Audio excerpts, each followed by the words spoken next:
façon de se transmettre des codes entre pédophiles. Comme ils doivent bien se marrer. On voit des artistes se maquiller ou se déguiser en panda, c'est pour mieux se moquer. C'est leur façon de se transmettre des codes entre pédophiles. Comme ils doivent bien se marrer en voyant l'ignorance de leurs fans. C'est encore un triste secret que tout le monde connaît, mais dont personne ne parle, comme pour l'affaire Weinstein. Seuls certains acteurs osent dénoncer les réseaux pédophiles organisés à Hollywood, comme Corey Feldman, que tu as vu dans les Goonies, Elijah Wood dans Le Seigneur des Anneaux, la réalisatrice Amy Ziering, qui a sorti un documentaire sur le sujet, le producteur John Paul Rice, qui balance du lourd, ainsi qu'une journaliste intègre, Amy Robach.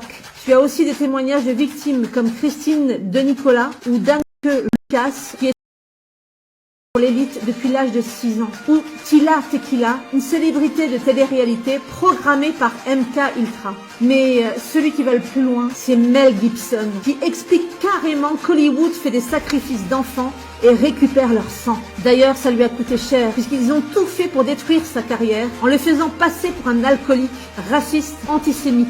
Mais grâce à son talent de réalisateur, il a continué à avoir du succès en marge d'Hollywood. Les dires de Mel sont confirmés par des gens très haut placés, comme Robert David Steele, ancien militaire et membre de la CIA. Confirmé également par la rédemption de Ronald Bernard, qui lui faisait carrément partie de l'élite et était en contact direct avec les maîtres du monde. Tu as aussi Svali, formatrice en programmation mentale pour la Kabbale, qui a étrangement disparu après avoir expliqué à un journaliste les rituels qu'il faisait.